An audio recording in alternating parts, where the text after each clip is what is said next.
Eliza Coleman sat bolt upright in bed, her nightgown damp with sweat despite the cool autumn air flowing through her half-open bedroom window. The digital clock on her nightstand read 3:33 a.m., the third time this week she'd awakened at exactly this hour. Outside her apartment in Burlington, Vermont, the October leaves rustled in the darkness, a sound that somehow felt both foreign and achingly familiar. The dream had returned, more vivid than ever. In it, she walked barefoot along a riverbank beneath a scorching sun, the dry grass crackling beneath her feet. Children laughed somewhere in the distance, and the scent of burning cedar hung in the air. Most unsettling was the overwhelming feeling of purpose, a mission unfulfilled, a promise unkept. And then there was the man with kind eyes, who called her by a name she couldn't quite remember upon waking, though the sound of it resonated in her chest like the lingering echo of a bell. "This has to stop," Eliza whispered to the emptiness of her room. At 34, she had built a respectable life as a librarian at the university's Special Collections Department. Her colleagues valued her meticulous attention to detail and encyclopedic knowledge of historical texts. She had friends, a comfortable routine, and a life that made logical sense. Yet beneath the surface of this ordered existence lay an undercurrent of restlessness she couldn't explain, a sense that she was living the wrong life. She reached for the leather-bound journal on her nightstand and began to write, documenting every detail of the dream before it faded. The river, the children, the cedar smoke, the man's face. Her fingers moved quickly across the page, as if guided by something beyond conscious thought. When she finished writing, Eliza noticed a book on her bedside table that hadn't been there. When she went to sleep, an old worn copy of Edgar Cayce's writings on reincarnation. She hadn't brought it home from the library, of that she was certain. With trembling fingers, she opened to a page marked by a faded ribbon. A passage was underlined in ink that had browned with age. When you feel a sense of recognition so profound it steals your breath, when a place or a person or a sound awakens something ancient within you, pay attention. This feeling is your soul remembering. It is the signal that you are close to reincarnating again, to remembering who you truly are across the boundaries of time. Eliza closed the book and pressed it to her chest, her heart pounding. Tomorrow, she decided, she would visit Dr. Eleanor Winters, the professor of comparative religion whose office was just down the hall from the library. Dr. Winters had once mentioned her research into Cayce's work. Perhaps she would understand what was happening. Why Eliza felt as if she were living in two worlds simultaneously, one foot in her ordered present and the other in a past she couldn't fully recall, but that called to her with increasing urgency. She lay back down. The autumn breeze carried the faint scent of cedar through her window. Eliza closed her eyes, and for a moment she was certain she could hear the distant flow of that other river, rushing toward a destination she was meant to remember. The university's Religious Studies department occupied the east wing of Bradford Hall, a Gothic revival building whose stone corridors always felt cooler than the rest of campus. Eliza found Dr. Winters in her office, surrounded by stacks of leather-bound books and artifacts collected from her travels throughout the Middle East and Asia. Past life memories often begin as dreams, Dr. Winters explained after Eliza had hesitantly shared her experience. The professor's silver hair was gathered in a loose bun, and her eyes, a startling shade of amber, seemed to look through Eliza rather than at her. Edgar Cayce believed these memories surface when we're ready to resolve unfinished business from previous incarnations. But why now? Eliza asked, fidgeting with the pendant she wore, a simple river stone with a natural hole through its center. Found years ago on a hiking trip she barely remembered. Dr. Winters smiled. The soul has its own timeline, independent of our carefully structured lives, may I? She reached for Eliza's pendant, holding it between her fingers with surprising reverence. This is a hagstone. In many traditions, they're believed to allow one to see through the veil between worlds. A chill ran down Eliza's spine. I found it by a river when I was a teenager. I've always felt protected when wearing it. The professor nodded. I have something that might help you understand what's happening. From her desk drawer, she withdrew a small wooden box inlaid with mother of pearl. Inside was a yellowed envelope addressed in flowing script to Eliza Riverstone when she remembers. Eliza's hands trembled as she accepted the envelope. "How do you have this? That's not my name." "It was entrusted to me 20 years ago by a colleague who received it from his mentor," and so on, a chain of keepers going back almost 80 years. The instructions were simple. It was to be given to a woman named Eliza, who would come seeking answers about dreams of a river and cedar smoke. Dr. Winter's expression was gentle, but serious. The letter inside was dictated during one of Edgar Cayce's readings in 1937. He described you exactly as you appear today, right down to the stone around your neck. That evening, alone in her apartment with a cup of chamomile tea growing cold, beside her Eliza finally opened the envelope. The paper inside was brittle with age, the ink faded to sepia. "My dear Eliza, when you read these words, you will have begun remembering. The dreams that disturb your sleep are not mere dreams, but glimpses of your soul's journey across time. In your previous life, you were Eliza Riverstone, a healer among the Shoshone people in what is now Idaho. You lived beside the Snake River in the shadow of the Teton Mountains, where cedar smoke carried prayers to the Creator. You made a promise to return, to find Thomas again and complete the work you began together. He has already remembered. He waits for you now, keeping the knowledge safe until you are ready. When the feelings of recognition become too strong to ignore, when the veil between then and now grows thin enough to see through, follow the river in your dreams. It will lead you home." With faith in the eternal nature of the soul, Edgar Cayce Eliza read the letter 3 times, her heart racing. The name Thomas struck her like lightning, the name she could never quite remember from her dreams. With sudden clarity, she recalled his face, kind eyes, weathered skin, and a quiet strength that had anchored her through some nameless storm. That night, instead of resisting sleep, she welcomed it. As she drifted off, she held the pendant in her palm and whispered, "Show me the way back." In her dream, the river was clearer than ever before. She followed its winding path through canyons of red rock until she came to a clearing where cedar trees grew in a perfect circle. In the center stood a man whose face she now recognized completely. "Eliza Riverstone," he said, his voice both strange and utterly familiar. "You've been gone a long time." When she awoke at dawn, tears streamed down her face, but they were tears of recognition, not sorrow. She knew with sudden certainty what she needed to do. 2 weeks later, Eliza stood at the edge of the Snake River, breathing in the crisp Idaho air.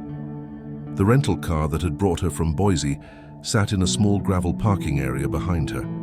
Around her, the landscape stretched vast and wild, so different from her ordered life in Vermont, yet undeniably right.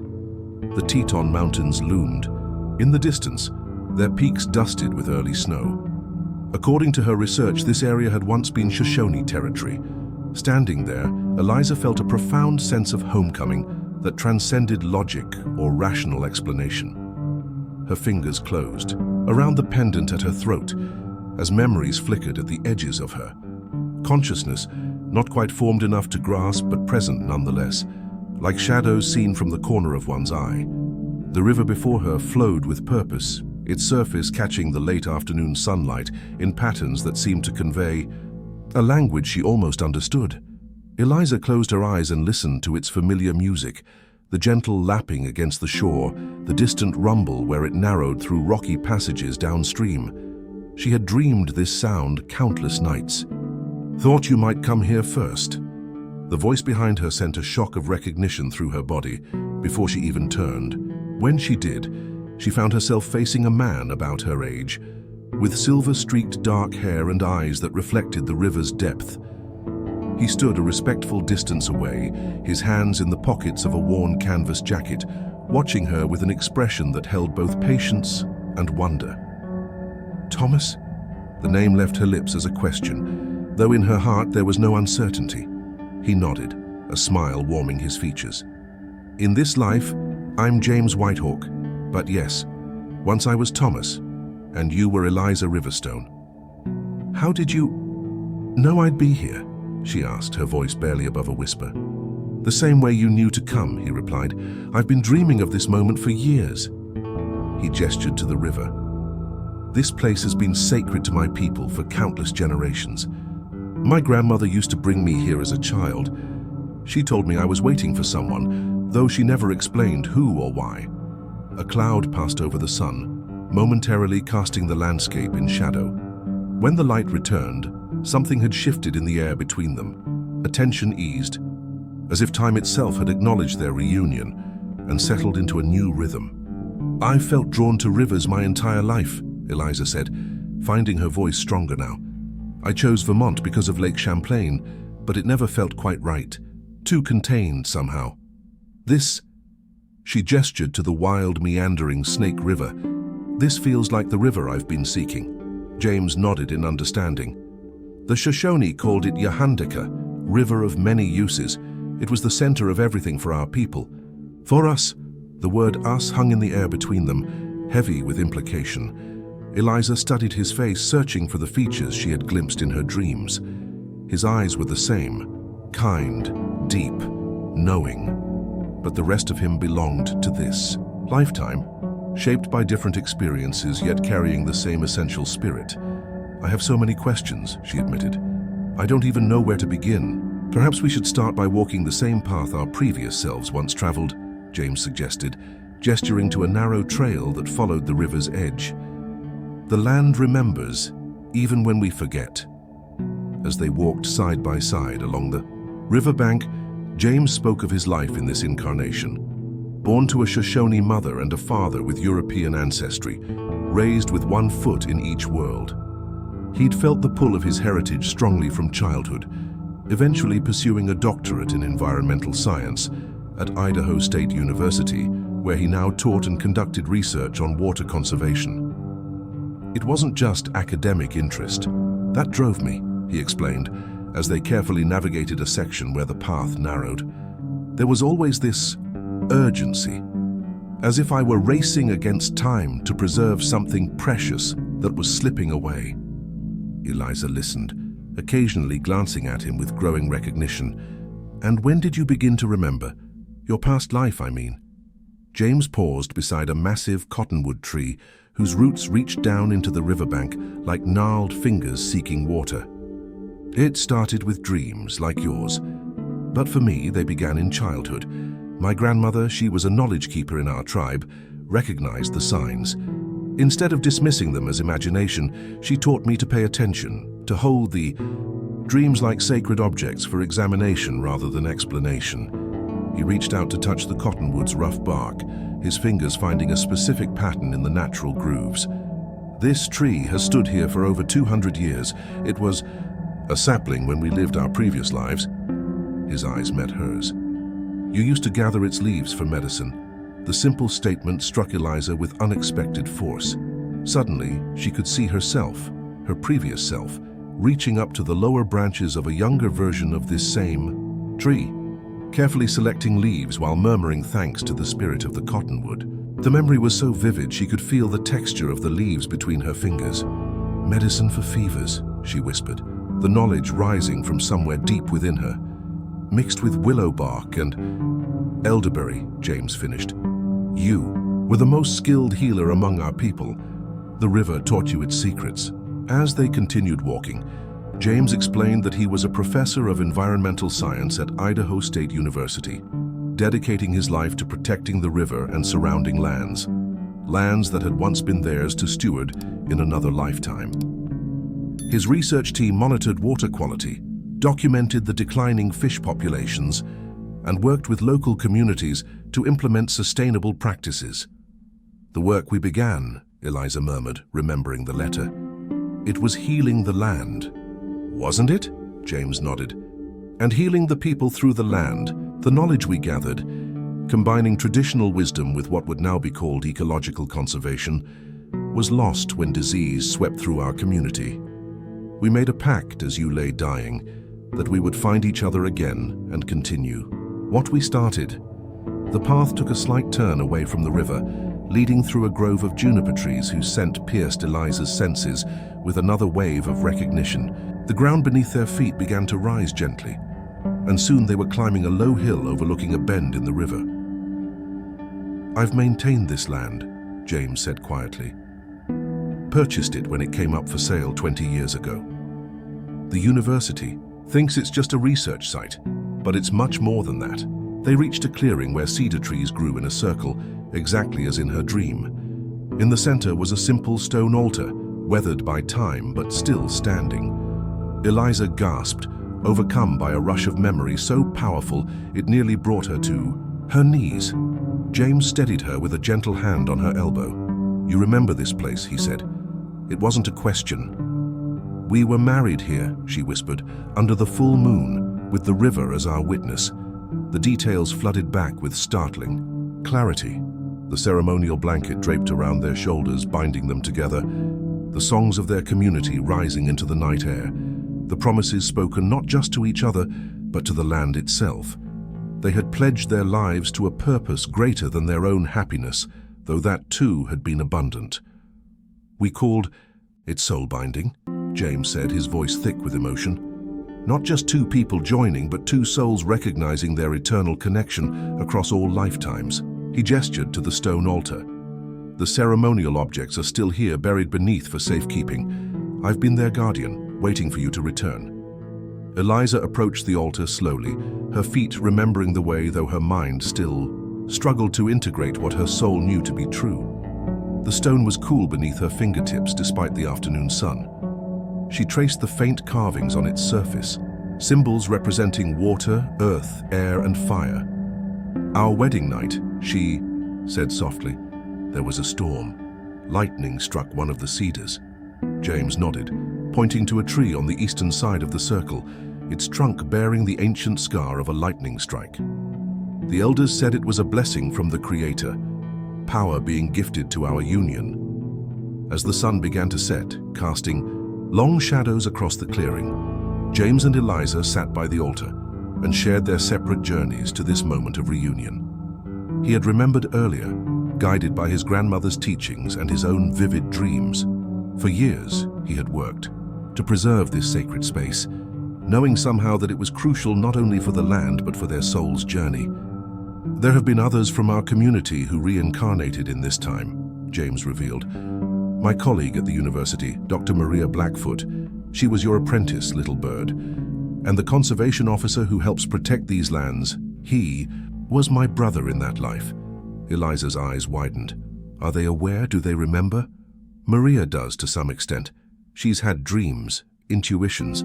The conservation officer, Mark, doesn't remember consciously, but he's drawn to this work without understanding why. Souls tend to cluster across lifetimes, especially when there's unfinished business." The setting sun painted the sky in brilliant oranges and purples, the same colors that had filled Eliza's dreams. In this light, with the river murmuring in, the near distance and cedar scenting the air, the veil between past and present seemed to thin until both realities existed simultaneously. "The first time I found this clearing after purchasing the land," James said, "it was overgrown, barely recognizable. But as I cleared away the undergrowth, I found this." He reached into his shirt and pulled out a small leather pouch suspended from a cord around his neck. From within, he removed what looked like a carved piece of antler, yellowed with age. "Your medicine tool," he said, offering it to her. "You used it to scrape herbs, to point toward healing plants when teaching. You were holding it when you died." Eliza accepted the ancient tool with trembling hands. The moment her fingers closed around it, a wave of emotion crashed through her. Grief, joy, purpose, and a profound sense of returning to herself after a long journey through darkness. "There's something I need to show you as well," James said as twilight deepened around them. From his pocket, he withdrew a small object wrapped in soft leather. Unfolding it revealed a pendant identical to Eliza's, another river stone with a natural hole worn through its center. In our tradition, these stones were used by healers to see the true nature of illness and imbalance, he explained. Together, they were especially powerful, allowing us to perceive not just what was wrong, but the path toward healing. Eliza removed her own pendant and held it beside his. In the fading light, the two stones seemed to glow with an inner luminescence when brought together. "The elders called them eyes of the river," James continued. "It was said that when perfectly matched stones found each other, it signified a union blessed by the water spirits. We discovered ours within days of each other, at the same bend in the river but on opposite shores. A sign that we were meant to join our paths, Eliza murmured, the memory unfurling within her. We kept them separate except during healing ceremonies, believing that their power needed to be carefully channeled. James nodded. And during our binding ceremony, we joined them for the first time. He gestured to a small depression in the center of the altar. They rested there while our hands were bound together with strips of cedar bark. As darkness gathered around them, James produced a small lamp from his backpack, its soft glow illuminating the sacred circle without disrupting the deepening night. From another pocket, he withdrew a bundle of dried cedar wrapped in red cloth. "I've maintained the old ways as best I could," he said, unwrapping the bundle. "Some practices were lost, but the essential teachings survive." Edgar Cayce wrote that when souls remember their connections across lifetimes, it isn't merely for comfort or curiosity, Eliza said, recalling her readings since receiving the letter. It's because there's purpose in the remembering. Work, left undone that the soul yearns to complete. James nodded, his expression growing serious. "The river is dying," he said simply. "Development, pollution, climate change, it faces threats we couldn't have imagined in our previous life. My research team has been documenting the decline for years, but science alone hasn't been enough to save it." He gestured toward the river, invisible now in the darkness but present in its eternal voice. "The salmon runs that once turned these waters silver with fish have dwindled to almost nothing. The water itself carries chemicals our ancestors couldn't have imagined. The balance is broken." Eliza felt a profound sense of clarity wash over her. "That's why we've been drawn back together. Not just to remember, but to continue. To heal," James agreed. "But this time, the healing must reach beyond our local community. The sickness is global. The imbalance affects all waters, all lands." Reached into his pack once more and withdrew a leather-bound journal filled with handwritten notes, diagrams, and pressed plant specimens. "I've been gathering knowledge, combining my scientific training with the traditional wisdom passed down through generations. Indigenous knowledge and modern conservation science working in harmony instead of opposition." Eliza leafed through the pages, recognizing plants she had once known intimately, seeing patterns of relationship between species that resonated with her healer's intuition. "This is beautiful work," she murmured. "But how do we scale it? How do we address problems so vast?" "We begin where we are," James replied. "This river, this land, but we also share the knowledge widely, through both academic channels and community networks. I've been building connections with environmental groups, tribal councils, university departments, waiting for you to return because I knew we needed both our gifts to fulfill our purpose." As darkness fell completely, they placed both pendant stones in the small depression at the center of the altar. Above them, stars pierced the velvet sky in familiar constellations that had guided human lives for millennia. The air filled with the scent of cedar as James lit a small bundle of dried leaves in an abalone shell. The smoke rose in a perfect column before dispersing among the cedar trees. James reached across the altar, offering his hands to Eliza. After a moment's hesitation, she placed her palms against his. The contact sent a charge of recognition through her entire being, not just physical attraction, though that was present, but a soul-deep knowing that transcended their current embodiments. "In the old way," James said softly, "we would recite our commitments now, not just to each other, but to the sacred work we undertake together." Eliza found herself speaking words she hadn't consciously remembered, but that rose from the depths of her being. "I pledge my heart to the healing path, my hands to the work of balance, my spirit to the journey we share across all time." James's eyes glistened in the lamplight as he responded. "I pledge my strength to the protection of all waters, my mind to the preservation of ancient wisdom, my soul to the companion who walks beside me in all worlds." Together they recited, "We are the river's children, born of its currents, returning to its source. Through us healing flows to all beings." At that moment, a night bird called from the darkness, 3 clear notes that echoed across the clearing. James's grip on Eliza's hands tightened. "A western screech owl," he whispered. "In our tradition, the messenger between worlds. A sign of approval, Eliza added, the knowledge surfacing spontaneously. They remained that way for several minutes, hands joined across the altar, the world around them humming with renewed meaning. Finally, James spoke again, his voice gentle, but filled with purpose. "If you remember this feeling," he said softly, "you're close to reincarnating again, not into another physical form, but into your complete self, the self that exists beyond time and recognizes its purpose." Eliza closed her eyes and felt the boundaries between past and present, between Eliza Coleman and Eliza Riverstone, dissolve like mist in morning sunlight.